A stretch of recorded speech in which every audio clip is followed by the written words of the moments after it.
ഈ ആഴ്ചയിൽ ഏതെങ്കിലുമൊക്കെ പടത്തിൻ്റെ റിവ്യൂ വേണമെന്നുള്ള ഒരു ഒപ്പീനിയൻ ചോദിച്ചപ്പം ഒരു പടത്തിനും 150 വോട്ട് കിട്ടിയില്ല. പിന്നെ ഉള്ളതിൽ ഏറ്റവും കൂടുതൽ കിട്ടിയെന്ന് വെച്ചിട്ടാണ് വടക്കൻ കാണാൻ പോയത്. വടക്കൻ ഉണ്ണിയാറാണ് എഴുതിയിരിക്കുന്നത്, സംവിധാനം ചെയ്തിരിക്കുന്നത് സജീദ്. ഇതൊരു പാരനോർമൽ ഹൊറർ ത്രില്ലറായിട്ടാണ് വന്നിരിക്കുന്നത്. ഈ സിനിമ കണ്ടുകൊണ്ടിരുന്ന സമയത്ത് ഇതിൻ്റെ ഓഡിയോഗ്രാഫി ഗംഭീരമാണ്, സൗണ്ട് ഡിസൈൻ ചെയ്തിരിക്കുന്നത് നമുക്ക് ഭയങ്കര ഒരു ഫീൽ ചെയ്യും.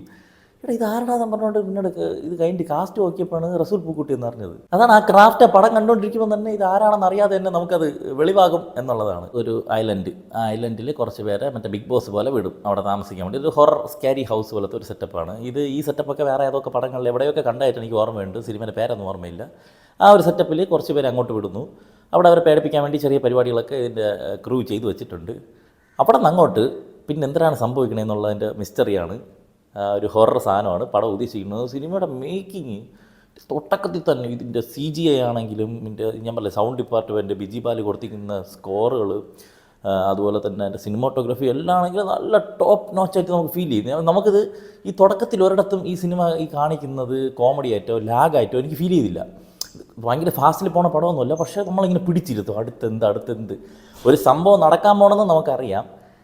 പക്ഷേ അത് എങ്ങനെ എന്നുള്ളതിൻ്റെ ഒരു ക്യൂരിയോസിറ്റി ഉണ്ടായിരുന്നു. അത് അത്ര എക്സിക്യൂട്ട് ചെയ്തിരിക്കുന്നത് തുടക്കത്തിലൊക്കെ ഗംഭീരമായിട്ട് വന്നിട്ടുണ്ട്. ഇപ്പോൾ ഇവരെ അവിടെ കൊണ്ട് ഇറക്കി വിടുന്നു, പിന്നെ അവിടെ നടക്കുന്ന കുറച്ച് കാര്യങ്ങൾ കൂടുതലും മറ്റേ ഈ CCTV ഇവരുടെ ബിഗ് ബോസിൻ്റെ ക്യാമറ ഇല്ല, അതുപോലത്തെ ക്യാമറ വിഷ്വൽസാണ് അതിനകത്ത് നടക്കുന്നത് നമ്മൾ കാണുന്നത്.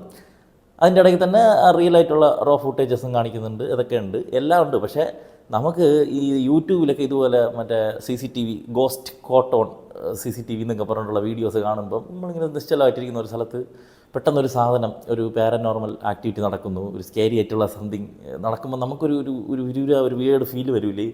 ആ ഒരു ഫീല് ഒട്ടനീളം ഫസ്റ്റ് ഹാഫിൽ ഉണ്ടായിരുന്നു.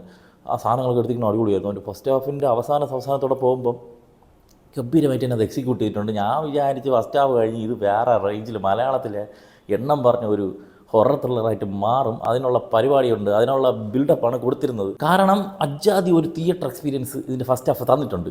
അവിടെ നിന്ന് അങ്ങോട്ട് സെക്കൻഡ് ഹാഫ് പോയിട്ട് പിന്നെ അങ്ങോട്ട് ലൈവ് ആക്ഷനാണ് പരിപാടി.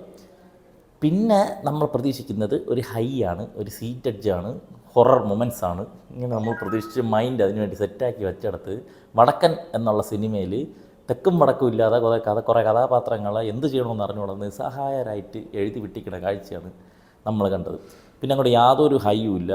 പ്രേതമുണ്ട്, പ്രേതത്തിന് മറ്റേ ഗ്രഹണി പിടിച്ച പിള്ളേർ ചക്കക്കൂട്ടം കണ്ട പോലത്തെ ഫീലാണ്. ആരെ എന്ത് ചെയ്യണം, മൊത്തത്തിൽ കൺഫ്യൂഷൻ ആയിപ്പോയല്ലോ. ഹരിശ്രീ അശോക CID മ്യൂസിയത്തിൽ പോയിട്ട് ദിസ് ഈസ് ടു മച്ച് എന്ന് പറയുമ്പോഴത്തെ ഒരു പരിപാടി ഉണ്ടല്ലോ, അതുപോലത്തെയാണ്. എന്ത് ചെയ്യണമെന്ന് പ്രേതത്തിൻ്റെ അറിയണം. പ്രേതം എന്തൊക്കെയോ ചെയ്യുന്നു, ആൾക്കാരും എന്തൊക്കെയോ ചെയ്യുന്നു. ഈ കഥാപാത്രങ്ങൾ എന്തിനാണ് തള്ളിക്കൊണ്ട് എന്തോ മലപറിക്കും എന്നുള്ള സെറ്റപ്പിൽ പോയിട്ട് അതിനുള്ള എന്തെങ്കിലും ആ കഥാപാത്രം കൊടുക്കണ്ടേ.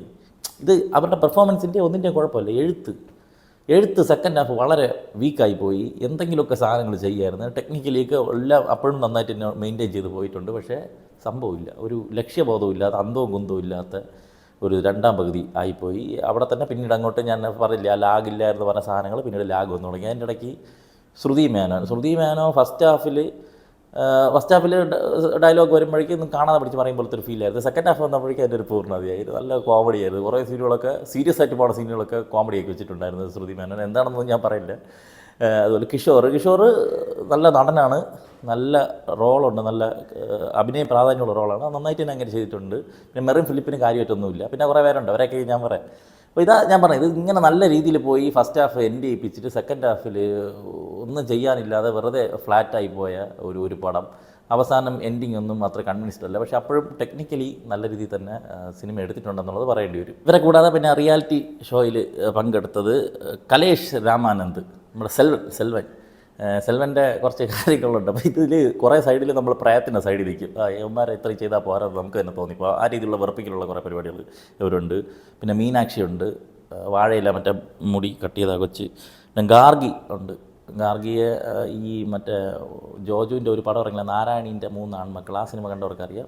കുഴപ്പമില്ലായിരുന്നു, നല്ല പെർഫോമൻസ് ആയിരുന്നു. ഈ പടത്തിലും അതുപോലെ തന്നെ വെച്ചിട്ടുണ്ട്. പിന്നെ ഗ്രീഷ്മ അലക്സ്, ആര്യൻ, മാലാ പാർവതി, കൃഷ്ണശങ്കർ കുറച്ചേ ഉള്ളൂ, രവി വെങ്കട്രാമൻ, ഇവരൊക്കെ തന്നെയാണ് ഇത്ര പേരേ ഉള്ളൂ പടത്തിൽ. മൊത്തത്തിൽ ഒരു ഐലൻഡിനകത്ത് വെച്ചിട്ടുള്ള പരിപാടിയാണ് കൂടുതലും കാണിക്കുന്നത്. സൂരജ് GSൻ്റെ എഡിറ്റിങ്, M ബാവയുടെ പ്രൊഡക്ഷൻ ഡിസൈനൊക്കെ നന്നായിട്ടുണ്ടായിരുന്നു. അതിൽ action director mafia Sasi, Ashraf Gurukkal, എന്തിനാണോ അതിന് മാത്രമൊന്നുമില്ല.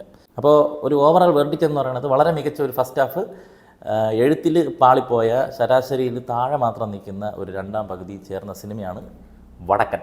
എന്തരാ വരട്ടെ.